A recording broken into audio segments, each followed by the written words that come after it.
Yo,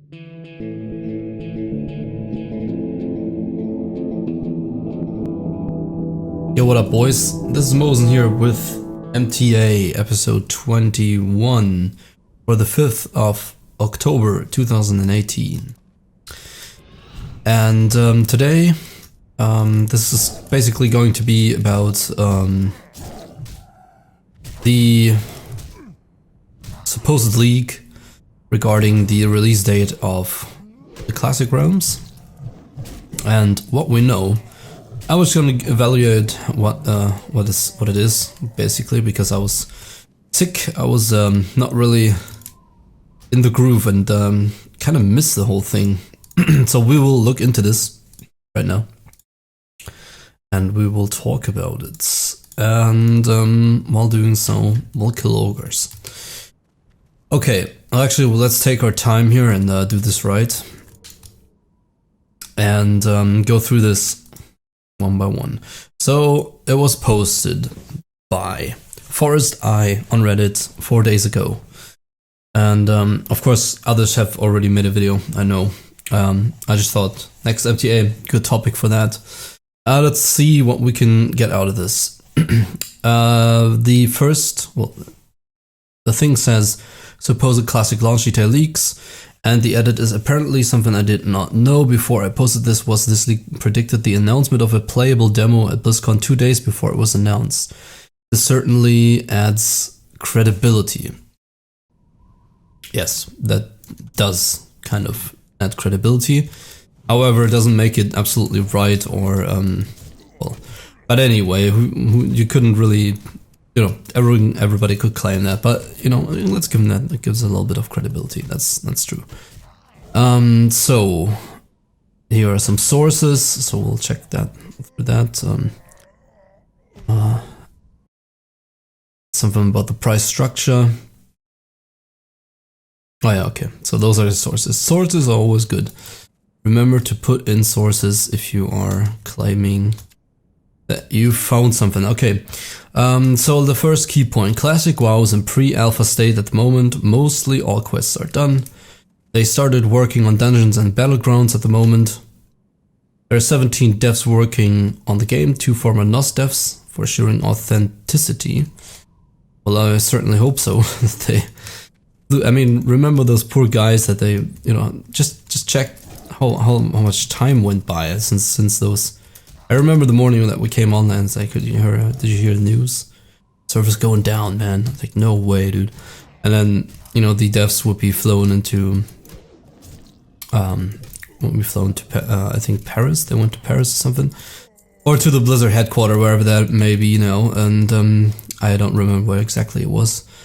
And they would talk to Blizzard employees about the whole classic thing, right? So, yeah, that was quite some time ago, so I'm glad there's actually 2 developers there and helping those guys at Blizzard not put in LFR. It's certainly a challenge, I think. Shit, those hit hard.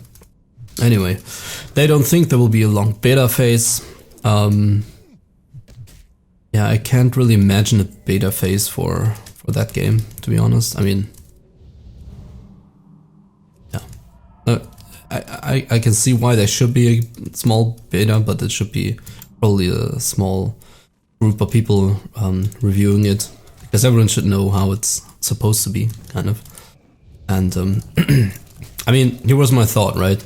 If they would make a beta, then they should probably you know, the cool thing would be if they had sold the virtual BlizzCon ticket with the beta access.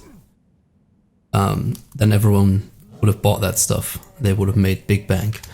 But I mean, it's a good thing that they didn't. But yeah, that would be the ultimate cash-in, right? Connect the virtual ticket to the beta of Classic WoW, and yeah. So let's wait until there's respawn here. The only changes: improved textures and spell effects, but still using the old models. Improved view distance and colorblind mode. Battle.net integration will have some restrictions on PvP servers. Okay. Probably so you can't talk to members of the opposite faction through the BattleNet. Oh yeah, makes sense. Absolutely. Because that's also a thing, right? You can use Discord and everything, but you shouldn't be able to talk to anybody like through the server, basically. I mean, you gotta have to make the effort to go through Discord and find the person there. That's cool.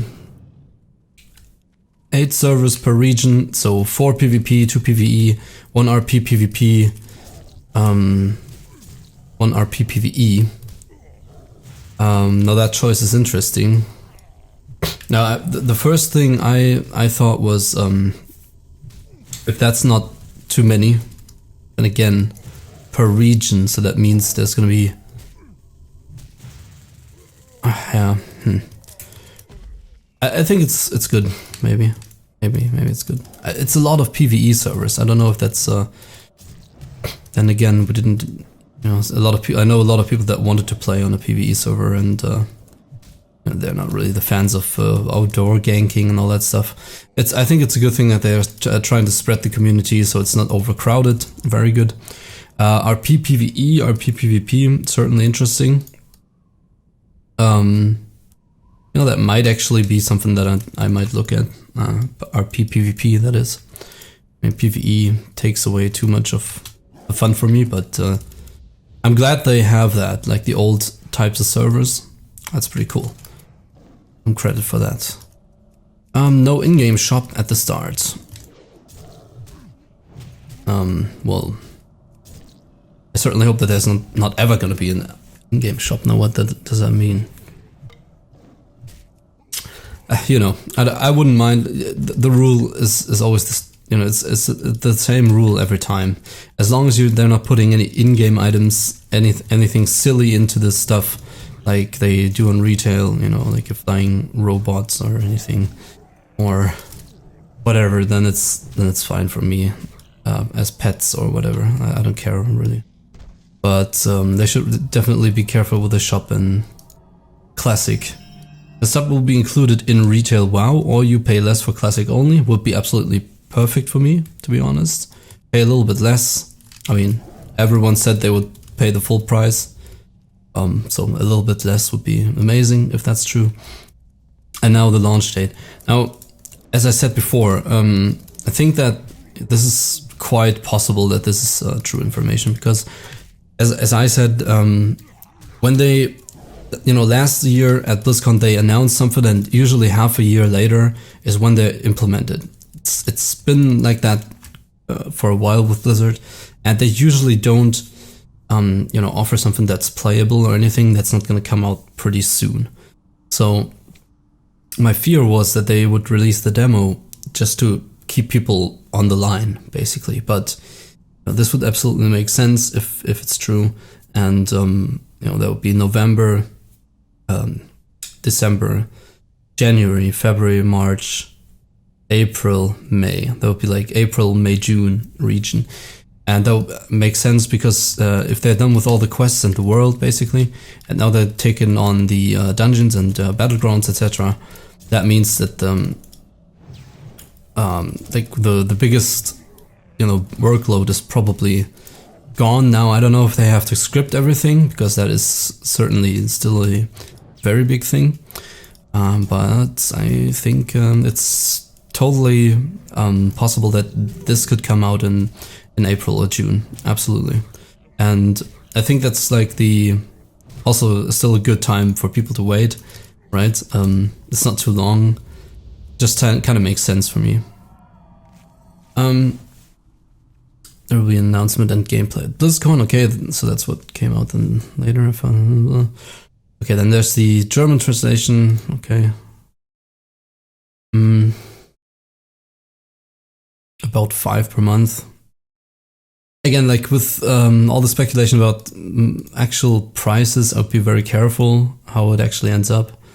But I mean, 5 per month would be amazing. Would be just awesome. Would be cool. Like a little money, but yeah. As the comment suggests, if it is a fake, it's a good fake. And right? Like I think this is certainly a thing. This could very well be true, and if it is, then long wait is going to be over. Now, here's the thing. Now if this, you know, why? How should I put this? I just don't understand. Let's go over into the next topic. Why would they put in a playable? I mean, I get it. They want to sell the virtual tickets, right? What I just don't understand is, and now we're kind of at the opinion about the playable demo at BlizzCon, is I don't understand why you know, they would or why they would do it. I understand, but I just don't see the purpose of it really. It's gonna be, they said they're gonna have 2 playable iconic starting zones for play, and you can now guess what that is. Probably Durotar and Elven Forest. Those are one of the most iconic places, I think, as a starting zone. And you get to play it from the 2nd of November until the 8th of November, so a couple of days. And so if they have done the starting zones, if you're lucky, they have done Westfall, and maybe, yeah, they will certainly not. I mean, maybe they, you know, what's the extent of what they created yet? Have they done all of Westfall and the Barrens yet? I certainly doubt that, because if they will have it, that's cool. So that's why I'm also debating whether or not to go and get it, because I would certainly like to check it out and stream it and how it's going to look like, especially if there's 4K textures and everything looking a little bit better, but with the old models, that's very, very tempting. So I might try it out and stream it. I'm not really sure yet, but yeah, I can understand why they want to hype people up a little bit and connect it with the virtual ticket. I just don't see why they would go through the struggle just for a playable Elven Forest starting zone if it's really that small. So I certainly hope it's a little bit bigger, you know, a little bit more to it than just the regular starting zones. But we shall find out very, very soon. So that is that, and right, you know, we're going to see, and I'm certainly hyped for the whole thing. If it would come out in April/June, and the demo is actually worth playing, that would be more than amazing. I mean, I would be very, very, very glad. I mean, the wait would finally kind of be over, right? And it's kind of like a game. I haven't had this feeling for a long while now, where I'm kind of excited for something to come out. And that's, I mean, I've always been pretty picky about releases, and a lot of people have been looking forward to new Call of Duty, new Battlefields and everything. There's just rarely any other games that I really enjoy playing, more like strategy stuff or something, and it's been quite a while since I've been looking forward to something, having something come out, and having a hype coming up and everything. And it also for us, like, the sooner we know where it's gonna go, the better for the people that play with us in our guild and everything, and we can, you know, go there and we can always start making plans, and it's gonna be awesome. Like, I'm really, really, really hyped, and I hope you are too. I bet you are. And if all of this is true, and 8 servers per region, that's also plenty, I think, for a start. And it's definitely gonna be packed at the start, and it's gonna wear down a little bit, and that's absolutely fine. And I'm just hoping that I mean, it seems like they're sticking to what they said, and the NOS devs there are doing an amazing job with keeping it how it should be.